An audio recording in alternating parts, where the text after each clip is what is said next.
years working with alligators in the same stretch of wetland outside Naples, and I can tell you they are the most boring animals on earth once you learn to read them. That is not an insult. Boring is good. Boring means predictable, and predictable means safe, and safe means I still have all my fingers. They eat, they bask, they hold territory, they mate in spring, they hiss when you get too close, they slide back into the water. That is the whole book. If you spend enough hours on the bank with a clipboard, you start to notice each animal has a personality inside those rules, the way dogs do. Not much of one, but enough that you learn who is who without checking the tags. The one this is about, I will call 6. He was a big male, about 11 feet, with a notch out of the back of his tail from a fight before I ever met him. He held a stretch of open water on the south end of the property, near where a slow tributary comes in from the Cypress. In 10 years, he had never once been a problem. He was the kind of animal you point to when a new intern asks if they should be scared. In early July of 2022, I was doing a routine night walk, which we do maybe twice a week in summer to log activity. I had my headlamp on red, and I was moving slow along the observation path. I came around the bend near the south blind, and my light caught 2 orange dots on the bank, out of the water. Nothing weird about that. Gators come out at night. They bask on the ground when the air holds heat. What was strange was the position. He was not stretched out sideways the way they lie to soak up warmth from the packed earth. He was pointed straight, like someone had aimed him, head up, body flat, tail behind him in a line, facing into the reeds on the far side of a shallow inlet. I stood there for maybe 10 minutes waiting for him to move. He did not. I watched his flanks to make sure he was breathing. He was slow, like he was asleep with his eyes open. His pupils did not track me even when I stepped closer than I should have. I chalked it up to whatever. Old animal, warm night, nothing to write home about. I walked back to the truck and forgot it by the time I got home. 2 nights later, I did another walk and he was in the exact same spot, same posture, same direction of gaze. Same reeds. I marked the spot with a little strip of orange flagging tape on a palm near the path. Then I went home and looked at my night logs from the past 2 wecks. I had passed that bank 6 times. I had not written anything down about him because I do not usually log a specific animal doing nothing. But I remembered now. He had been out there every time. The next day, I put a game camera on a tripod behind the blind. Motion triggered, IR, the same kind we use for boar counts. I aimed it at his spot. Here is what the camera got, night after night, for 30 nights. He came out of the water somewhere between 11 p.m. and 1 a.m. He climbed onto the same patch of dry mud. He turned his body until his snout pointed at a specific gap in the reeds across the inlet. Maybe 40 yards out, he lay down. He did not move. Sometime before dawn, usually between 4 and 5, he slid back into the water and was gone. 30 nights. I have the files. This is where I want to be careful because I know how it sounds. Animals repeat behavior. That is what animals do. If a heron finds a good fishing spot, that heron will stand in that spot for a month straight. Territorial reptiles pick a basking rock and use it until they die. There is nothing about a gator using the same bank 30 nights in a row that is, by itself, worth a phone call. It was the stillness that got me, and the direction. I have watched thousands of hours of gator behavior on the bank. They shift. They open their mouths to thermoregulate. They turn their heads at sounds. Something goes plop in the water. They orient. A bird lands. They orient. 6 did none of that. On the footage you can see raccoons cross the frame within 20 feet of him, and he does not so much as blink. His head stays aimed at that one gap in the reeds like it is bolted there. I told a coworker about it. Guy named Ellis who has been out there almost as long as I have. Ellis chewed on it for a minute and said, "That is a pointer dog." I laughed at the time. It was funny. On night 22, I waded out into the inlet during daylight, in waders, with a push-pole. I wanted to see what was on the other side of those reeds. It is a shallow flat that opens into a slow oxbow, mostly choked with hydrilla. I poked around for an hour. I found a beer can, a cracked cooler lid, the usual. I did not find anything else. I told myself I had probably walked right past whatever it was, if there was anything, because that oxbow is thick. Nights 23 through 30, same thing, same spot, same angle. On the morning of what would have been night 31, a base fisherman on the far side of the property called the ranger station. He had drifted into the oxbow looking for shade and had found something tangled in the hydrilla. It was a man, or what a few weeks in warm Florida water leaves of one. I will not describe it because there is no reason to. The sheriff's people came out. They pulled him. They did the work they do. The body was in the reeds, not the ones I had waded through. The next thicker patch behind them, in the oxbow proper, from Six's spot on the bank, drawing a straight line through the gap he had been staring at for a month, you would go right through where that man was. I measured it later with the rangefinder, about 62 yards, snout to where they marked the spot. I want to say something clearly. I am not saying that animal knew a person was in the water. I do not know what that would even mean. I do not think he was mourning or standing guard or any of the things people want to put on animals. Gators are not sentimental. If Six had wanted to eat that body, he could have, and he did not. And I have my guesses about why, but they are just guesses. What I will say is that there was something in that direction, and he was aware of it, in whatever way a very old brain plan is aware of things. Smell in the water, most likely, a pressure signature, something in the current. Whatever it was, it held him in a posture I had never seen an animal of his species hold for 30 nights running, and it stopped the day the thing that produced it was removed, because that is the other part. After the recovery, Six went back to being Six. He used his old basking rocks. He hissed at a kayaker on a Tuesday. He was, again, a boring animal. The bank where he had been lying, I checked for Wex. He never used it again that summer. I checked it the next summer too. Nothing. The sheriff's investigators did not ask me about the gator, and I did not bring him up. It did not seem like my business, and I could not see what a game camera of a reptile lying still was going to add to a case that was already about a person and where they had been. I wrote it up for a regional wildlife journal that fall, short piece. I called it Atypical Territorial Fixation, and I laid out the 30 nights of footage and the posture data, and at the end, I noted the date of the recovery and the bearing from the bank to the site. The reviewer came back with a note. He said the correlation with the recovery was interesting, but I did not have controls for it, and I should take that section out. He was right, technically. One animal, one event. That is not a study. I took the section out, and the piece ran without it. I still have the raw files. 30 nights, one animal, one direction. I know what they show, and I know what was at the end of that line. I am not going to argue about it with anyone. I just wanted it written down somewhere. That was not a journal. I worked the closing shift at one of the duty-free shops in the Tom Bradley terminal at LAX, November 2022. The graveyard slot, roughly 9 p.m. to 5 a.m., catering to the red-eyes and the international departures that push right up against sunrise. If you've ever been through that terminal after midnight, you know what I mean. The place gets this weird, half-empty hum, cleaners moving in slow loops, a janitor's radio playing something in Tagalog from 3 storefronts down, and me restocking Johnny Walker Blue behind counter 4. I'd been there about 6 months, long enough to know the regulars. Flight crews grabbing perfume for their moms in Manila, businessmen who always bought the same Marlboro carton and pretended they didn't, and him. I didn't have a name for him yet, not the first month. He came in maybe once every 10 days, always in the last hour before I closed the register. Always alone, always cash, always the same order, give or take. 2 bottles of Hennessy Paradis, 1 Macallan 18, sometimes a Louis XIII if we had it in stock. High-end stuff. $4,000-$5,000 a run.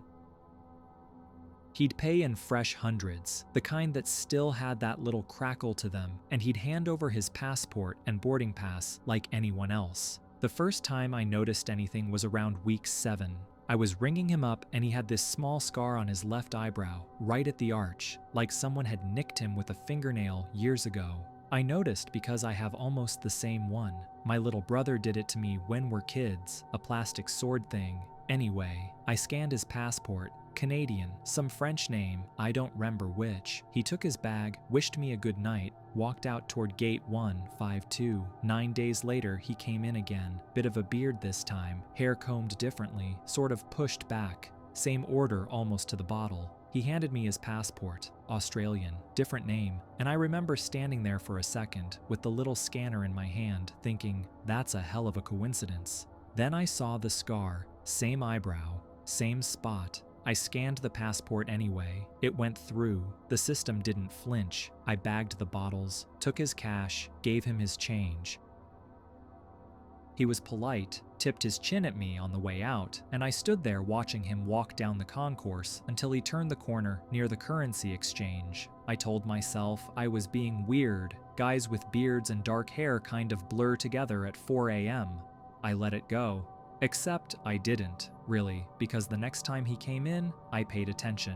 He came in around 3:40 in the morning, clean shaven, glasses this time, little wire ones. He put the passport on the counter, and I made myself not look at it right away. I looked at him instead. Same jawline, same slightly asymmetric nose, thicker on the right side, same scar. He caught me looking, and I smiled the way you smile at anyone, and I scanned the passport. It was a US one this time. New Jersey address on the boarding pass. Different name again. I started keeping track after that. Not in a notebook or anything dramatic. I just started writing dates in the Notes app on my phone at the end of each shift. Date, time, what he bought, what nationality the passport was. I didn't have his names memorized, but I had the pattern, and once I had 4 entries, the pattern was ugly. Every visit, a different country. Every visit, cash. Every visit, right before close, when the shop was empty and I was the only one at the register. And every visit, always the same order, give or take 1 bottle, never wine, never beer, never anything under 400 a bottle. I want to be honest here. My first thought wasn't customs. My first thought was drugs. I figured maybe the bottles weren't going where they looked like they were going. Maybe someone was swapping contents on the other end. Maybe the whole thing was a laundering play. I didn't want to be a hero. I have a kid. My rent in Inglewood was already eating me alive, and I'd worked too hard to get the airport badge to lose it playing detective. But the thing gnawed at me, because whatever he was doing it in front of my face. He was using my till. If it ever came apart, my name was on those receipts. So one night in early November, after he came in for what I clocked as the 7th visit, I went and talked to my shift lead, a guy we called Ronnie, who'd been in the terminal since before 9/11. I told him only what I'd seen. Same man, different passports, cash, always right before close. Ronnie chewed the inside of his cheek for a while and told me to write it up clean, dates and times, and to see if I could pull frames off the register cam. My access to camera footage was limited, but I could review my own till from the past 30 days for shrinkage disputes. That was enough. I stayed late one Sunday and pulled stills. 7 visits, 7 faces, 1 man. Laid out in a row on my laptop screen, it stopped being subtle. It was the same photo shot with different hair. Ronnie brought it to CBP the next morning. The customs officer he handed it to didn't look surprised, not in a movie cop way, more like the tired way people look when you tell them something they already knew about. He asked if I could give him a call the next time the man came in, not after he left, not while he was in line, when he first stepped into the shop with at least 45 minutes notice before the end of my shift. He wrote a direct number on the back of a business card and told me to memorize it and throw the card away. 12 days went by. I worked 5 shifts, nothing. Then, on a Thursday, around 3:10 a.m., the automatic doors slid open and he walked in, gray sweater this time. Little duffel over one shoulder, he nodded at me from across the store the way he always did, polite, almost warm, and drifted toward the cognac shelf. I walked into the back like I was grabbing a price gun, and I called the number. The man on the other end just said, "Copy, keep him in the store," which, easy for him to say. I went back out. My customer was already at the counter with 2 bottles of Paradis and a Macallan. I did the whole thing slow, slower than slow. I asked about his flight. He said Frankfurt. I asked if he wanted a gift bag, which we didn't normally offer at that hour, and he said sure, why not? And I took my time folding the tissue paper like it was origami. He watched me do it, and I watched his hands on the counter, and I noticed for the first time that his nails were bitten down almost to the beds. I was ringing up the third bottle when two men in plain jackets came through the doors, and a woman in a CBP uniform behind them. They didn't rush. They walked up to the counter like they were customers waiting in line. He knew before they spoke. I saw it in his shoulders. He didn't run. He didn't argue. He just closed his eyes for a second, opened them, and put both hands flat on the glass. I don't know the whole story. I only know what Ronnie told me a couple weeks later, over coffee in the employee lounge. They'd been watching a ring that was using stolen and fabricated travel documents to move high-value liquor past customs limits at the destination end, over and over, with the same courier posing as a dozen different travelers. The bottles themselves were the point. Something about tax brackets and resale markets I didn't fully follow. The man I'd been ringing up for 6 months was one node in something bigger. That was all Ronnie would say. I still work the shift. Different counter now. They moved me after the paperwork. Sometimes around 3:30, the doors slide open and someone walks in alone, and I look up too fast. Then I go back to restocking, and the terminal hums, and the janitor's radio plays something soft 3 storefronts down, and the night keeps moving. The intake room at the district office on West Harrison smells like industrial coffee and the cleaner they use on the tile, and by October of 2021, I'd been sitting across from people in that room for almost 8 years. You get used to it. You stop noticing the two-way mirror. You stop noticing your own hands. The file said his name was Adrian, 41. Referred over from a detective on the second floor who wanted a personality read before charging or letting him walk. Nothing violent on the shet, a pattern of things that were technically not crimes, or crimes so small the prosecutor wouldn't touch them. He'd been in the building 4 hours already, cooperative the whole time. That was the note the detective circled. Weirdly cooperative. He stood up when I came in. Not fully, just enough. Polite in that old Midwestern way, hands folded, sleeves of a gray sweater pushed to the elbow. Thin, not thin like sick, thin like someone who forgets to eat when he's thinking. He said, "Good morning." I said, "Good morning." I set my clipboard down and pulled out the chair. "Coffee?" I asked. "I'm all right. Thank you, though." I ran through the standard opener. Confirming he understood he wasn't under arrest. He was here voluntarily. He could leave when he wanted. The conversation was being recorded. He nodded to each part. His eyes were steady, but not fixed. He looked at me the way people look at a person they've been introduced to at a dinner party, warm but reserved, waiting for me to lead. The first 20 minutes went the way these usually go. Childhood, general, family, general, employment, freelance, IT consulting, mostly small businesses on the north side. He told me he'd grown up in Rogers Park, moved to Portage Park when he was 26, still lived there with 2 cats. He answered every question just slightly past the minimum, not oversharing, just generous enough to seem open.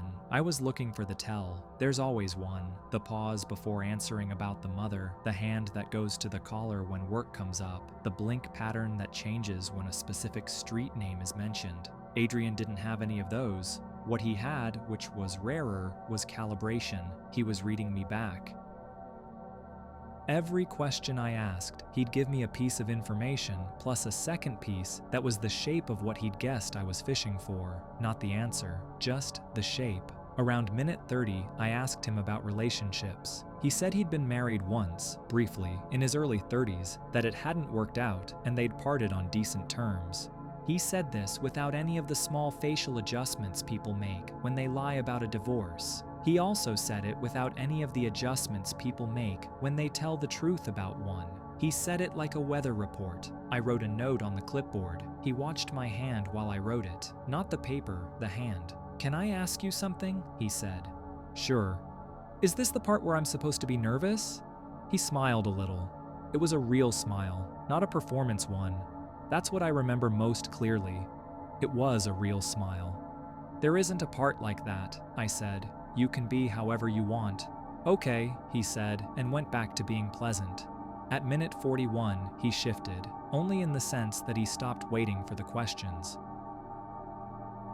He set his hands flat on the table, looked at me directly, and said, "Can I say something a little strange?" "Go ahead."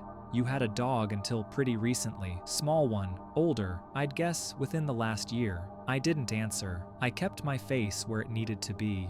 Ruby had been 15, a shepherd mix, and she'd died in March. Nothing about that was in any public record. I don't post about my life. I don't wear anything that would give it away. My clothes were fine. My clipboard was fine. "You drive from the north," he said. "Not far north. Ravenswood, maybe Lincoln Square, something in that stretch. You take Ashland down because Lakeshore backs up at the exit you'd want." I set the pen down, slowly. "And your sister," he said. "The one you don't talk to. It's been about 2 years now, just under. 3 things. The room didn't get colder or quieter or any of the ways rooms are supposed to change. The fluorescent light kept humming the way it always hummed. Down the hall, someone laughed at something on a phone. My hands were flat on the clipboard, and I could feel the plastic edge under my thumb. I have training for this. There is an actual procedure. You do not confirm. You do not deny. You do not let the subject see they've moved you. You redirect to a neutral topic and you note the behavior for later. "Adrian," I said, "why are you telling me this?" "I'm not telling you anything. I'm just observing. It's what I do. I know it's what you do too, so I thought you'd appreciate seeing someone else do it." "Okay. I don't mean anything by it." "Okay." He looked at me for a long moment, not aggressive. He looked at me the way you look at a coworker who's just been handed bad news in an email and hasn't reacted yet. "You were thinking about a decision this morning," he said. "Take it. You're right." I let the silence sit for 4 seconds. I counted them. Then I asked him about his father's occupation because that was the next thing on my sheet, and he answered like nothing had happened. "Contractor, retired. We finished the hour." I thanked him for his time. He thanked me for mine. He walked out with the detective, and I sat in the room by myself for a while, listening to the hum. I wrote the profile that afternoon. High intelligence, strong pattern recognition, manipulative techniques consistent with cold reading, likely refined over years. Uses publicly available information and behavioral cues to create the impression of impossible knowledge. Not delusional, not psychotic, presents no clear indicator of immediate risk. Recommend further monitoring, no basis for hold. Everything in that profile was true. I stand by all of it. If a colleague showed it to me today, I would sign it again.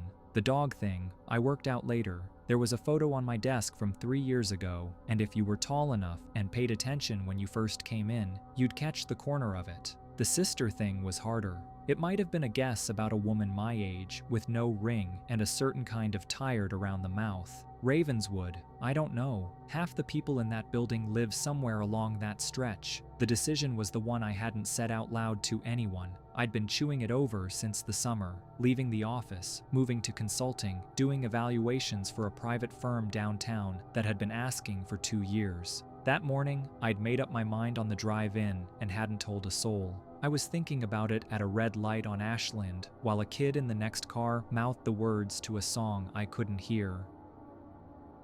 I put in notice 3 weeks later. I started the new job the first Monday in November. I did not do it because of him. I did it because I was already going to. I want that on the record. The thing I can't put on any record is which one it was. Whether he read me across a table like a book anyone can learn to read, or whether he actually walked in that morning already knowing what was in my head. I know which answer I'm supposed to prefer. I have all the training for it. I wrote the profile. The profile is correct. I just don't know which answer is worse, and after 4 years of turning it over, I've stopped trying to pick.